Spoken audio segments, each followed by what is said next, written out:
నమస్తే, నేను మీ సూర్యారావు. అధికారం డిబేట్కు స్వాగతం. ఈనాటి కార్యక్రమంలో పార్టిసిపేట్ చేయడానికి వచ్చిన ప్రముఖులు డాక్టర్ జె పూర్ణచంద్రరావు గారు, మాజీ DGP, AP BSP chief coordinator, అలాగే విజిఆర్ నారగోని గారు, బహుజన ఉద్యమ నేత, అలాగే G Kiran Kumar, all India students federation founder president. మనకి జూమ్లో ఆంధ్రప్రదేశ్ బహుజన్ సమాజ్ పార్టీ రాష్ట్ర అధ్యక్షులు పరంజ్యోతి గారు జాయిన్ అవుతారు. ముందుగా పూర్ణచంద్ర గారు, మీరు చెప్పండి, ఓటు దేనికోసం మనం వేసేది? అభివృద్ధి కోసమా, సంక్షేమం కోసమా? మీరు ఈ ఆంధ్రప్రదేశ్ ఎన్నికల గురించి మీరు మాట్లాడుతున్నారు. ఆంధ్రప్రదేశ్ ఎన్నికల్లో మనకి ఈ రెండు పార్టీలు, ఒకవైపు తెలుగుదేశం కూటమి, ఇంకోవైపు వైసీపీ తరపున మనకి రాజకీయ యుద్ధం బాగా తీవ్రమైన జోరులో సాగింది. అందులో మనం చూసింది ఏంటంటే సంక్షేమానిక అభివృద్ధిక అనేటువంటి రెండు అంశాల ప్రాతిపదికన జరిగింది. అయితే ప్రజలు ఇబ్బడి ముబ్బడిగా కూటమికి ఓట్లేశారు. 165 మంది ఎమ్మెల్యేలు గెలిచారు కూటమి తరపున.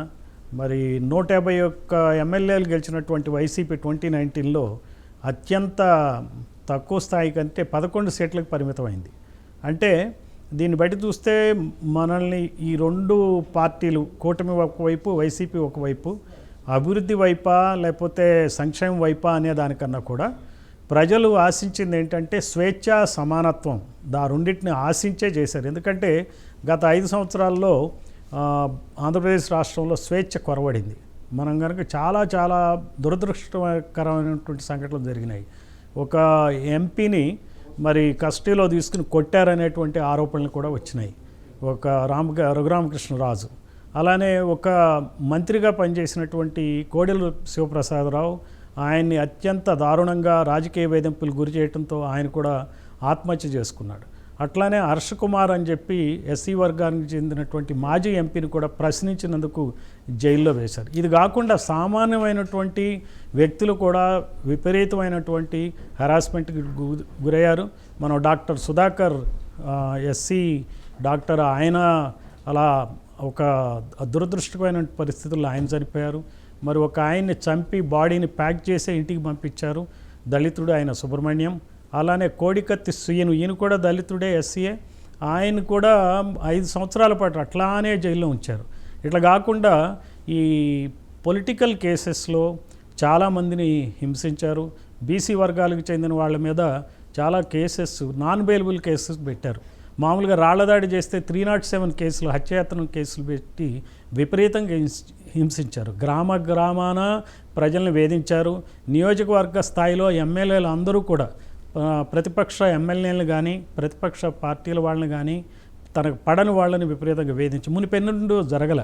అలానే ఈ మాచర్లే మనం ఎగ్జాంపుల్ తీసుకుంటే, మరి ఈ పెన్నెల్లి రామకృష్ణారెడ్డికి సంబంధించినట్టు వర్గీయులు తెలుగుదేశం పార్టీకి సంబంధించిన వాళ్ళని ఒక గ్రామంలో మరి హత్యలకు కూడా గురి చేశారు, ఊళ్ళ నుంచి వెళ్ళగొట్టారు. చిత్రం ఏంటంటే ఇది గత 5 సంవత్సరాల్లో చాలా విపరీతంగా సాగింది. ఎందుకు సాగింది అంటారు అట్లా? అంటే ఇది రాజకీయ ప్రాబల్యంతో, అసలు ప్రతిపక్షం ఉండకూడదనే దృష్టితో చేసింది అవగాహన లేని పాలన ఇది. ఈ ముఖ్యమంత్రి ఏక కుల పక్ష పాలన సాగించాడు.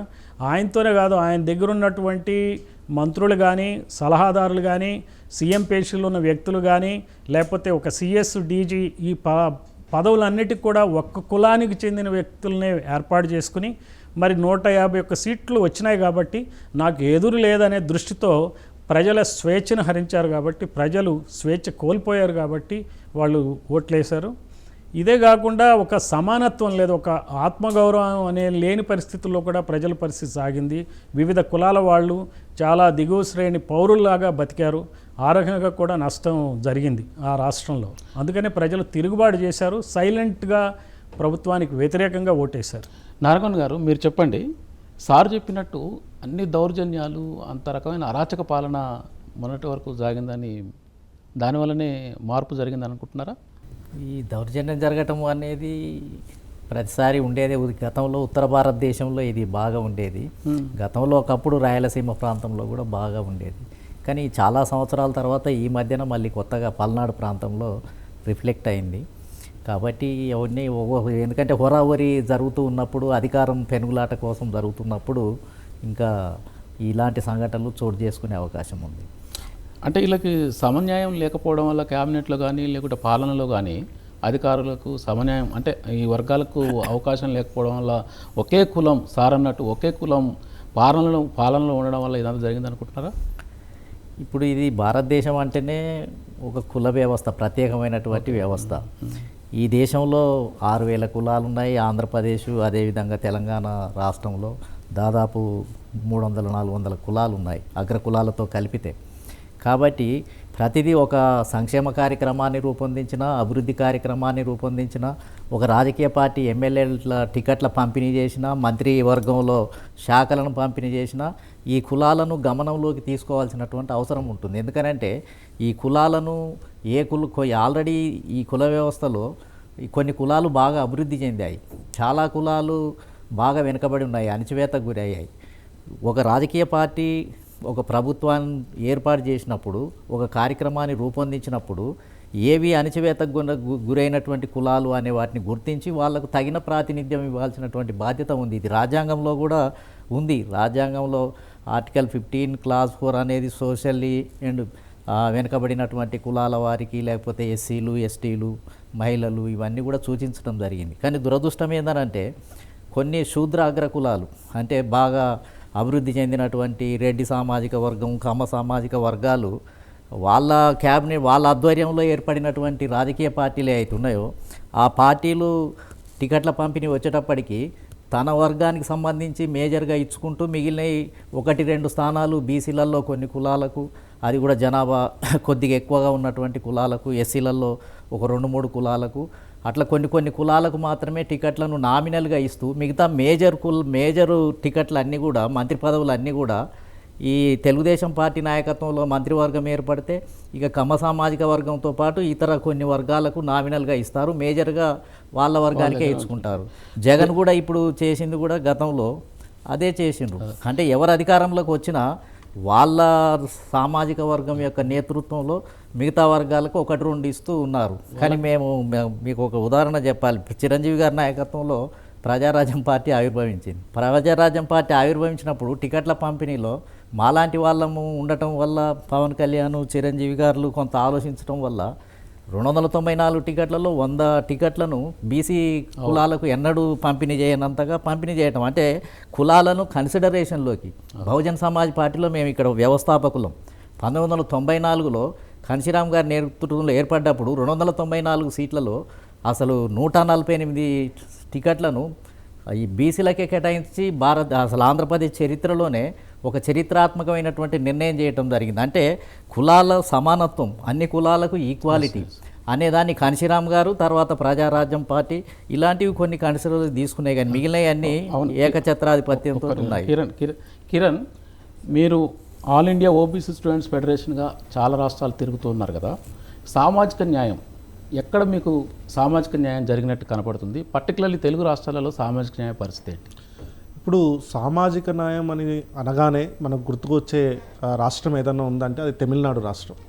అక్కడ తమిళనాడు రాష్ట్రంలో చూసినట్లయితే పెరియార్ గారు స్టార్ట్ చేసిన ఈ సెల్ఫ్ రెస్పెక్ట్ మూమెంట్ ఏదైతే ఉందో, ఆత్మగౌరవ మూమెంట్, ఆ తర్వాత సోషల్ జస్టిస్ పార్టీ, ఆ తర్వాత ద్రవిడ కళగము, ఆ తర్వాత వచ్చిన డిఎంకే, ఏఐడిఎంకే, ఇవన్నీ కూడా ఒక లైన్ ఆఫ్ థాట్లో సోషల్ జస్టిస్ అంటే సామాజిక న్యాయ అంశాన్ని ముందుకు తీసుకుని వెళ్తూ పనిచేస్తూ ఉన్నాయన్నమాట. ఇప్పుడు మనం అక్కడ ఒక రకంగా చూడాలంటే, ఒక ఉదాహరణ చెప్పాలనుకుంటే మీకు, అక్కడ 35 మంది క్యాబినెట్ మినిస్టర్లు ఉంటే ఆ 35 మంది డిఎంకే ప్రభుత్వంలో 35 మందిట్లో డిఫరెంట్ కులాలు అంటే వివిధ కులాలు అంటే 22 రకాల కులాలు అందుట్లో ఉండడం జరిగింది. ఓబీసీ వర్గాల నుంచి 17 మందిని, అగ్రవర్ణాల నుంచి 8 మందిని, అలాగే అత్యంత వెనుకబడిన బీసీ కులాలు ఎంబీసీల నుంచి 6 ఎస్సీల నుంచి 3, ముస్లిం సమాజం నుంచి ముస్లింల నుంచి 1 ఆ క్యాబినెట్ అన్నది ఒక అన్ని కులాలకు సమన్యాయం జరుపుతూ క్యాబినెట్ అన్నది ఫామ్ చేయడం జరిగింది. అలా చేయడం వల్ల, అలాంటి సోషల్ జస్టిస్ ఆస్పెక్ట్స్ని ముందుకు తీసుకుని వెళ్ళడం వల్ల మనం చూసినట్లయితే డిఎంకే పోయినసారి 39 + 1 పుదుచ్చేరి నుంచి, 40 సీట్లు గెలవడం జరిగింది 2019లో. ఇప్పుడు కూడా 40 సీట్లు గెలవడం జరిగింది. అలాగే ఎక్కడా లేని రకంగా తమిళనాడు రాష్ట్రంలో బీసీలకు 50% రిజర్వేషన్లు, 30% ఓబీసీలకు, 20% ఎంబీసీలకు రిజర్వేషన్ ఇస్తున్న రాష్ట్రం ఏదైతే ఉందంటే అది తమిళనాడు రాష్ట్రంగా మనం చూడవచ్చు. సో అభివృద్ధిలోనే, సామాజిక న్యాయంలోనే కాకుండా అభివృద్ధిలో కూడా మన తమిళనాడు రాష్ట్రం ముందుకెళ్ళడం మనం చూడొచ్చు. అన్నాదురై ముఖ్యమంత్రి అయినప్పుడు డిఎంకే ద్వారా ఒక్క బ్రాహ్మణుడు కూడా మంత్రిగా లేని క్యాబినెట్ను భారతదేశంలో ప్రప్రథమంగా ఏర్పాటు చేసినటువంటి చరిత్ర సంచలనం ఆ రోజులలో. అన్నాదురై ముఖ్యమంత్రిగా ఉంటూ ఒక్క బ్రాహ్మణుడిని కూడా అసలు క్యాబినెట్లో లేని మంత్రివర్గం ఏర్పడ్డది. తర్వాత కామరాజు కూడా అద్భుతమైనటువంటి రూపొందించారు. పక్కనే ఉన్న తమిళనాడులో సామాజిక న్యాయం పట్ల అంత అవేర్నెస్ ఉన్న మన తెలుగు 2 రాష్ట్రాలలోనూ ఎందుకు ఇట్లా జరుగుతుంది మీరు అనుకుంటున్నారు? యాక్చువల్గా మనం కనుక తెలుగుదేశం పుట్టుకు కనుక చూసినట్టయితే 83లో దాదాపుగా 40 సంవత్సరాల క్రితం పెరియార్ పాలిటిక్స్ని దృష్టిలో పెట్టుకునే తెలుగుదేశం పార్టీ పుట్టింది. కానీ కాలక్రమేణా ఈ పెరియార్ పాలిటిక్స్కి తిలోదకాలు ఇచ్చింది తెలుగుదేశం పార్టీ. బలమైన సామాజిక వర్గాలు ఏవైతే 2 ఉన్నాయో కమ్మ, రెడ్లకు మాత్రమే ప్రధానమైనటువంటి ఎమ్మెల్యే టికెట్లు ఇవ్వటం కానీ వాళ్ళు కలిపి అధికారాన్ని పంచుకోవటం అనేది జరుగుతూ వచ్చింది. అందువల్ల ఏమైందంటే ఈ ఇతర కులాలు ఏవైతే బీసీ కులాలు కానీ ఆ బీసీ కులాలకు సరైనటువంటి నాయకత్వం లభించే పరిస్థితులు లేకుండా పోయింది. గెలుపు గుర్రాలకు టికెట్లు ఇవ్వటం, 10 కోట్లు, 20 కోట్లు, 30 కోట్లు ఖర్చు పెట్టగలిగిన వ్యక్తులకి వీళ్ళు ఎమ్మెల్యే టికెట్లు ఇవ్వడంతో బీసీ, ఎస్సీ, ఎస్టీ మైనారిటీల దగ్గర డబ్బు లేకపోవడంతో ఈ ధనికులకే కంటెస్ట్ చేయటం అనేది అలవాటైంది. సపోజ్ మనం కనుక తీసుకుంటే 60-70 మంది పైగా రెడ్డి, కమ్మ ఎమ్మెల్యేలే ఎలక్ట్ అయ్యేటువంటి పరిస్థితి 175 సీట్లు ఉన్నటువంటి ఆంధ్రప్రదేశ్ అసెంబ్లీలో జరుగుతుంది. జరగంగానే వీళ్ళు ఏం చేస్తున్నారంటే ఎక్కువ మంది రెడ్డి, కమ్మ ఎమ్మెల్యేలు ఉన్నారు కాబట్టి ఒక 6, 7, 8 మంత్రి పదవులు వాళ్ళకే ఇస్తున్నారు.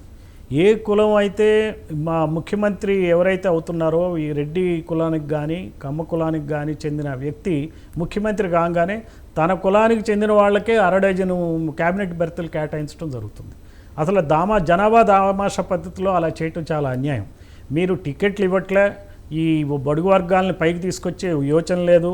మీరు బడుగు వర్గాల పేరిట, బలహీన వర్గాల పేరిట, ఎస్సీల పేరిట, బీసీల పేరిట పవర్లోకి వస్తున్నారు కానీ వీళ్ళెవరూ కూడా వాళ్ళకి సరైనటువంటి ప్రాతినిధ్యం ఇవ్వట్లేదు. అంటే సమానత, రాజకీయ సమానత్వం లేని విధంగా పాలన సాగుతుంది మనకి.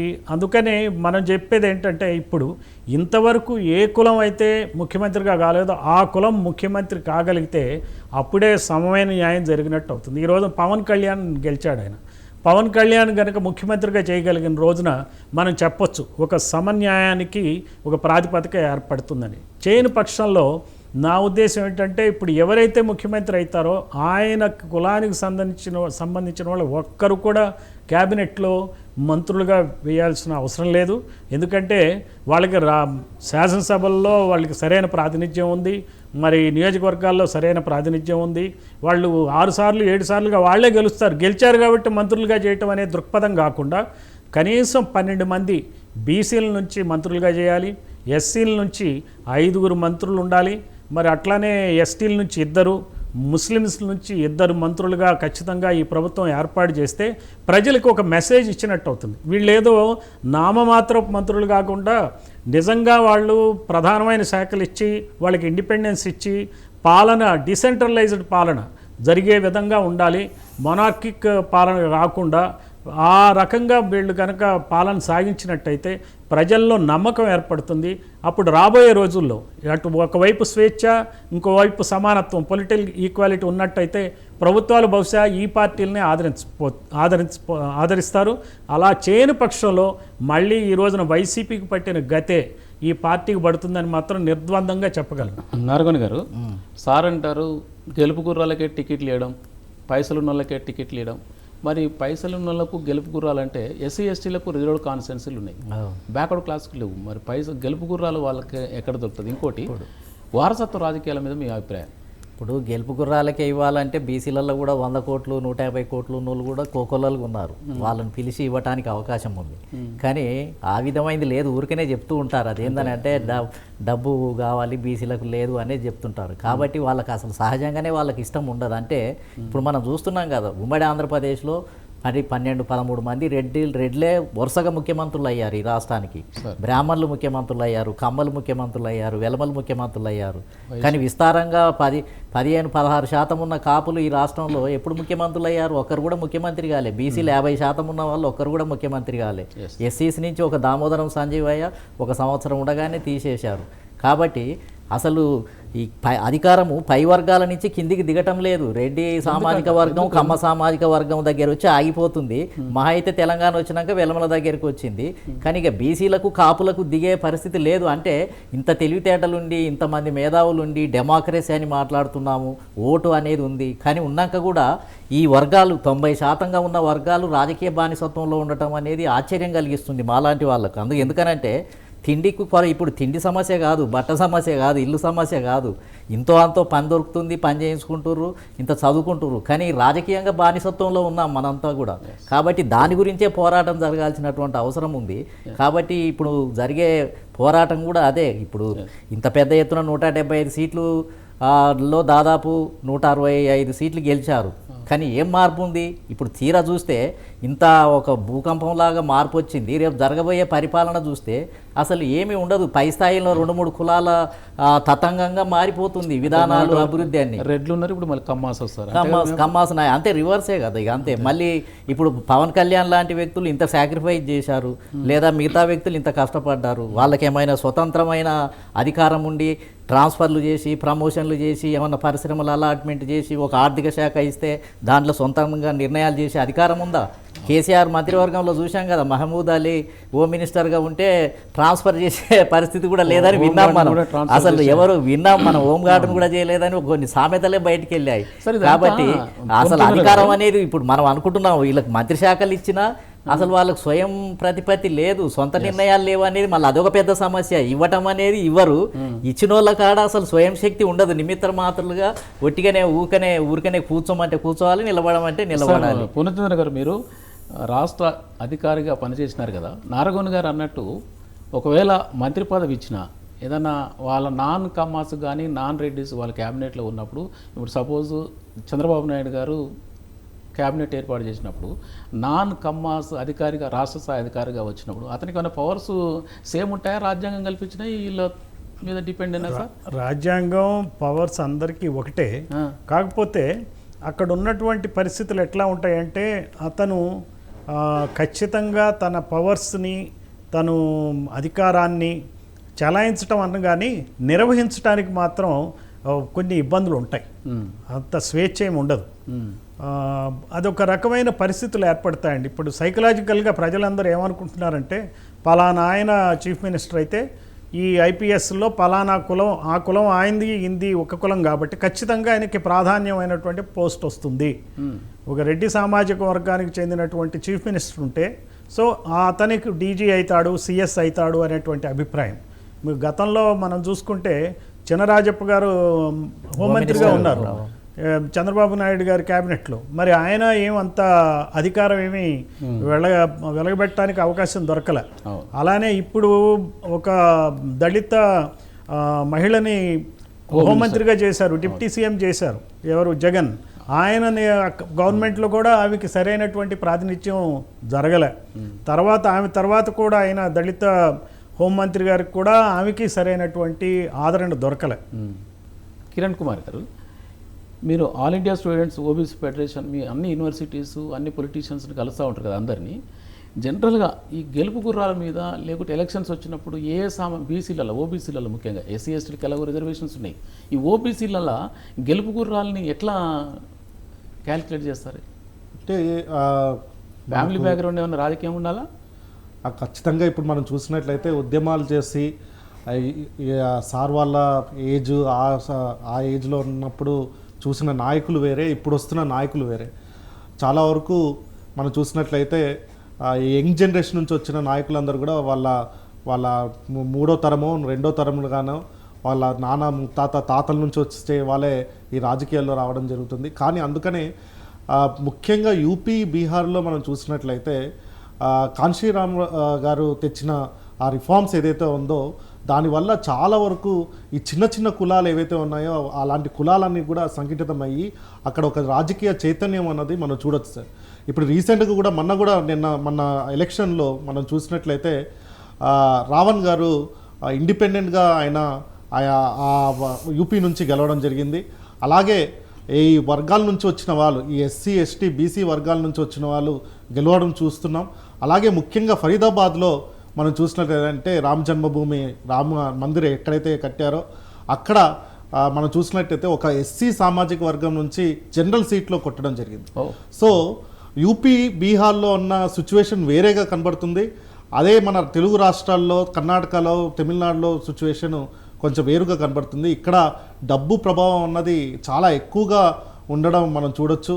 డబ్బు కానివ్వండి, లేకపోతే ఈ సామాజిక కోణంలో చూసినట్టయితే అగ్రకులం నుంచి వచ్చిన వాళ్ళకి ఒక రకంగా, అలాగే ఈ బీసీ ఎస్సీ ఎస్టీ నుంచి వచ్చిన వాళ్ళకి ఒక రకంగా ఉండడం మనం చూస్తూ ఉన్నాం. సో దీన్ని మనం బ్రేక్ చేయాలి.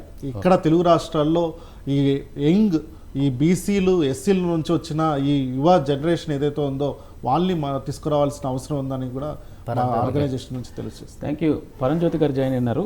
పరంజ్యోతి గారు నమస్తే అండి. నమస్తే అండి సూర్యరావు గారు, పరంజ్యోతి గారు. సార్, బహుజన రాజ్యం కొరకు మీరు చేస్తున్న కృషి అమోఘం. కాన్షీరామ్ వారసులుగా బహుజన రాజ్యం స్థాపన జరగాలంటే ఈ వర్గాలకు మీరు ఇచ్చే సందేశం? బహుజన రాజ్యం కోసం మన పూలే దగ్గర నుంచి ఉద్యమం స్టార్ట్ అయిందండి. అప్పుడే ఈ యంత్రవర్ణాలకు సంబంధించినటువంటి ఈ బ్రాహ్మణీయ మనవాదుల అధికారంలోకి తీసేయాలి, అర్థాలు ఉంచకూడదు అని ఆ రోజు పూలే గారు చెప్పినటువంటి సందేశం. దాన్ని కొనసాగిస్తూ అనేక మంది మహానుభావులు ఎంతో సామాజిక రాజకీయ ఉద్యమాలు చేశారు. బాబాసాహెబ్ అంబేద్కర్ దానికి ఒక పరిపూర్ణత చేకూర్చేటువంటి విధంగా దాన్ని రాజకీయ ఉద్యమంగా దాన్ని తీసుకొని ఓటు అవకాశం మనకి బహుజనులకు ఏర్పడిన తర్వాత అధికారంలో మనం రావాలి అనే ఉద్దేశంతో ఆయన చాలా గట్టి కృషి చేసి మనకు ఒక మార్గాన్ని చూసి వెళ్ళాడు, ఒక ప్రజాస్వామ్యమైనటువంటి మార్గాన్ని. మనం బహుజనులు అధికారంలోకి వచ్చే మార్గాన్ని ఆయన సూచించి ఓటు వచ్చేటమే కాదు, ఒక గొప్ప రాజ్యాంగాన్ని దేశానికి ఇచ్చి ఈ రాజ్యాంగం ద్వారా మంచి పరిపాలన భారతదేశంలో ఏర్పడాలి అనేటువంటి ఉద్దేశంతో స్వేచ్ఛ, సమానత్వం, సౌభ్రతత్వం అనేటువంటి ప్రాతిపదిక మీద సమాజం ఉండాలనే ఉద్దేశంతో ఎన్నికల ప్రక్రియ కూడా మంచి కార్యక్రమాన్ని ప్రజలందరికీ అందించాడు. మరి ఈ క్రమంలో బహుజన చేతిలోకి వచ్చినటువంటి ఈ ఓటు అనేటువంటి ఆయుధాన్ని ఉపయోగించుకొని అధికారంలోకి రమ్మని బాబాసాహెబ్ చెప్పినటువంటి ఆ మార్గంలోకి జనాలందరూ కూడా తీసుకువెళ్ళడానికి, తద్వారా వాళ్ళ జీవన పరిస్థితులు, వాళ్ళ సమస్యల పరిష్కారానికి ఏకైక మార్గం రాజ్యాధికారం అని చెప్పి తీసుకెళ్ళడానికి మనం ఎంతో కృషి చేస్తా ఉన్నాం. మానేశ్వరి కాన్షీరామ్ గారు ఏర్పాటు చేసినటువంటి ఈ బహుజన సమాజ్ పార్టీ ద్వారా ఈ కృషి భారతదేశంలో జరుగుతూ ఉన్నది. మరి ఈ క్రమంలో ప్రజల్లో ఇటీవల ఎన్నికలు చూసాం, ముందు ఎన్నికలు చూసాం, రాబోయే ఎన్నికలు కూడా చూడబోతున్నాం. అన్ని కూడా డబ్బుతోటి అనేక రకాల ప్రలోభాలతో గురైనటువంటి ఈ బహుజనులందరూ కూడా ఓటు విలువ అనేటువంటి దాన్ని తెలిసి ఓటు తమ జీవితాన్ని మారుస్తున్నటువంటి అంశం మీద వాళ్ళకి మీద సరైన అవగాహన లేక ఈ రాజ్యాధికారం ఏదైతే బాబాసాహెబ్ అంబేద్కర్ మనకి ఇచ్చిన అవకాశాన్ని ఉపయోగించుకోలేకపోతున్నారు. కాబట్టి బేసిక్గా ఈ బహుజనవాదులుగా రాజకీయ ఉద్యమాన్ని కొనసాగించినటువంటి బహుజన సమాజ్ పార్టీ కానీ అలాంటి ఇలాంటి నాయకులు అందరూ కూడా ప్రజాస్వామ్యవాదులు కూడా పాటుగా ఈ ప్రజలకి ఓటు విలువ అనేటువంటి దాన్ని తెలియచెప్పగలిగితే ఖచ్చితంగా ఈ ఓటు తన జీవితాన్ని మార్చేటువంటి అవకాశం ఉందనేటువంటి దాన్ని గుర్తిరగలిగితే వాళ్ళు రాజ్యాధికారానికి వెళ్ళటానికి వాళ్ళు ఎవరు ఆపలేరు. అప్పుడు ఈ డబ్బులు లేకపోతే ఈ ప్రలోభాలు లేకపోతే ఈ ఎవరైతే ఈ అధికారంలో ఉంటున్నారో అధికారంలో వస్తున్నారో అక్కడ పద్ధతిలో వాళ్ళందరూ కూడా సరైనటువంటి గుణపాఠం చెప్పే అధికారంలోకి వస్తారు. దానికోసం వెయిట్ చేస్తున్నారు. దానికోసం ప్రజలందరూ కూడా బాబాసాహెబ్ చెప్పినట్టుగా ఎడ్యుకేట్ ఆర్గనైజ్ యాజిటేట్ అన్నట్టుగా ఆ ఉద్దేశంతో మేము గ్రామాల్లోని ప్రజల్లోని అన్ని రకాలుగా పద్ధతులను ఉపయోగించి ప్రజలు ఎడ్యుకేట్ చేయడంతో ఈ కార్యక్రమం సాధ్యమైతే ఉన్నటువంటి నమ్మకం మా దగ్గర ఉన్నది. పరంజ్యోతి గారు, కాన్శీరామ్ గారు ఎక్కువగా బీఎస్పీ బహుజన్ సమాజ్ పార్టీలో బలహీన వర్గాలకు అంటే బ్యాక్వర్డ్ క్లాసెస్కి ఎక్కువ ప్రాధాన్యత ఇచ్చి ముందుండి నడిపాడు. మండల్ మూమెంట్ కానీ ఇతరత్ర ఊపిలు అధికారం వచ్చినప్పుడు బీసీలకు టికెట్లు ఇవ్వడం కానీ క్యాబినెట్లు కానీ. ఇప్పుడు ఎందుకు అది లేదు? బీఎస్పీ అంటే ఓన్లీ దళితులే అని ఎందుకు ముద్ర పడుతుంది? దాన్ని చెరపడానికి ఏంటి ప్రయత్నం? వాస్తవానికి కాళీశ్యామ్ గారు మీరు అన్నట్లు కాళీశ్యామ్ గారు చెప్పినటువంటి విషయం కూడా అనేక సందర్భాల్లో ఆయన చెప్పాడు. వాస్తవానికి బీసీల కోసం ఈ పార్టీ నేను ఏర్పాటు చేస్తూ ఉంటాను. రాజ్యాంగపరంగా బాబాసాహెబ్ అంబేద్కర్ ఈ ఎస్సీ ఎస్టీలకి అయితే రాజకీయ రిజర్వేషన్ ద్వారా కొంత అవకాశం కలిగింది అధికారంలో కొంత పార్టిసిపేట్ కావడానికి, కానీ బీసీలకు అవకాశం లేదు. ఈ వనవాద అగ్రవర్ణ పార్టీలు ఏదైతున్నాయో బీసీలకి జనాప్రాతిపదికలో రావాల్సినటువంటి వాటిని చట్టబద్ధంగా చేయడానికి అవి సిద్ధంగా లేవు. అటువంటి క్రమంలో వాళ్ళు ఈ బీసీలకి సీట్లు ఇవ్వకుండా లేకపోతే వాళ్ళ అధికారంలోకి వాళ్ళ షేర్ రాకుండా వాళ్ళే అర్థం కాబట్టి వీళ్ళని అధికారంలో తీసుకురావడం కోసమే బహుజన్ సమాజ్ పార్టీ ఏర్పాటు చేయడం జరిగిందని చెప్పి చాలా సందర్భాల్లో కూడా శ్రీ కాళీశ్యామ్ గారు చెప్తా ఉన్నారు. అయితే ఆ మేరకు బహుజన్ సమాజ్ పార్టీ ఎప్పటికీ కృషి చేస్తూ ఉన్నది. కృషి చేసేటువంటి క్రమంలో మేము వాస్తవానికి అయితే ఈ బీసీ వర్గాలకు సంబంధించిన వాళ్ళకి మేము ఈ మన పార్టీ ద్వారా బహుజన్ సమాజ్ పార్టీ ద్వారా ఎప్పుడు కూడా ఇది బహుజన్ సమాజ్ పార్టీ అనేటువంటి బీసీల పార్టీ. బీసీలకి ఒక ప్రాతిపదిక మీద వాళ్ళకి సీట్లలో అవకాశం ఇస్తాం. అలాగనే అధికారంలోకి వచ్చిన తర్వాత వాళ్ళకి కావాల్సినటువంటి అధికారంలో షేర్, అలాగనే తర్వాత అధికార పరాలు అందుకోవడంలో కూడా జనాప్రాతిపదిక షేర్ ఇస్తామని చెప్పేసి పార్టీ యొక్క ఒక ప్రచారం చేస్తూనే ఉన్నాం. ఆ మేరకు ఇటీవల బీసీలు కొంతమంది తప్పకుండా బహుజన్ సమాజ్ పార్టీ వైపు చూస్తూ ఉన్నారు. ఆ మేరకు బహుజన్ సమాజ్ పార్టీ అభివృద్ధి ముందుకెళ్లేటువంటి క్రమంలో తప్పకుండా బీసీలు ఈ పార్టీని ఓన్ చేసుకొని ముందుకెళ్తారనేటువంటి నమ్మకం అయితే ఉన్నది. మేమైతే ఇది బీసీలు హక్కును చేర్చుకునేటువంటి పార్టీ ఒకటే భారతదేశంలో చెప్పి గట్టిగా ప్రచారం చేస్తున్నాం, చెప్తున్నాం. దాన్ని నమ్మకం కలిగించేటువంటి కార్యక్రమాలు. రంజిత్ గారు మీరు చెప్పినట్టు ఇక్కడ బహుజన ఉద్యమ నేత నారగోని గారు కాన్శీరామ్ సార్తోని జర్నీ చేస్తూ ఇప్పటి వరకు ఉన్నారు బహుజన సమాజ్ పార్టీ పక్షాన. అంటే జనరల్గా అంటే మీరు ఎట్లా అనుకుంటారు? ఇప్పుడు కాన్శీరామ్ గారు మేము బీఎస్పీలో 12 సంవత్సరాలు కాన్శీరామ్ గారితో పనిచేయడం జరిగింది. కాన్శీరామ్ గారు ఏమనేవారు అనంటే అసలు బహుజన సమాజ్ పార్టీ యొక్క అవసరము బీసీలకే ఎక్కువ ఉంది. ఎందుకనంటే ఎస్సీ ఎస్టీలకు రాజకీయ రిజర్వేషన్ల వల్ల ఒకరో ఇద్దరు కనీసం వెళ్తున్నారు, కానీ బీసీలకు దక్కాల్సిన సీట్లన్నీ కూడా ఇతర వర్గాల అగ్రవర్ణాలే కొల్లగొడుతున్నాయి. కాబట్టి బీఎస్పీ యొక్క అవసరము అసలు బీసీలకే ఉంది అనేది ఆయన గట్టిగా దేశమంతా చెప్పి బహుజన సమాజాన్ని నిర్మించాలని చెప్పిండు. ఇంకోటి ఏంటంటే ఇప్పుడు మనం మంత్రివర్గం కూర్పు గురించి మాట్లాడుతున్నాం, కానీ ఆయన ఒక అద్భుతమైన ఎక్స్పెరిమెంట్ మాయావతి ముఖ్యమంత్రి ఉన్నప్పుడు 14 మంది ఎంబీసీ ఎమ్మెల్యేలు గెలుపొందితే 14 మంది ఎమ్మెల్యేలను క్యాబినెట్ ర్యాంక్ ఇచ్చి మంత్రివర్గంలో చేర్చిండు. అద్భుతం, ఈ దేశంలో ఎవరు చేయలేదు. అదేవిధంగా యాదవ్ బెల్ట్ను కానీ ఇతర బీసీలను కానీ చమార్లను కానీ జాతవులను కానీ అందరినీ అసలు మంత్రివర్గంలో ములాయం సింగ్ను నేను ముఖ్యమంత్రి చేస్తానని చెప్పి అసలు 93లో ఒక బీసీని ముఖ్యమంత్రిగా ప్రకటించినటువంటి వ్యక్తి. వివిధ రాష్ట్రాల్లో ఈ రాష్ట్రంలో బీఎస్పీ స్టార్ట్ అయినప్పుడు 89లో సుందరయ్య యాదవ్ అని అసలు అధ్యక్షులుగా బొజ్జతారకం, కత్తి పద్మారావు లాంటి వాళ్ళు పోటీ పడితే అసలు బీసీనే అధ్యక్షుడు ఉండాలని పెట్టినటువంటి వ్యక్తి. అంటే బీసీలకు కాన్శీరామ్ గారు ఈ దేశంలో బీసీల అవసరం ఉంది, వీళ్ళే ఈ పార్టీని ముందుకు తీసుకుపోవాలి అని చెప్పినటువంటి పరిస్థితి. కాబట్టి కాన్శీరామ్ గారి మోడలు, అన్నాదురై మోడల్ కనుక పాటిస్తే ఇప్పుడు ఈ కొత్తగా ఏర్పడే మంత్రివర్గాల్లో కేంద్రంలో ఏర్పడితే సామాజిక సమతౌల్యం కానీ కులాల సమతౌల్యం కానీ ఏర్పడి మంచి మార్పులు తీసుకురావడానికి అవకాశం ఉంటుంది. కాన్శీరామ్ గారే మోడల్, ఇంకా అంతకంటే మించి ఇంకా కొత్తగా చేయాల్సింది ఏం లేదు.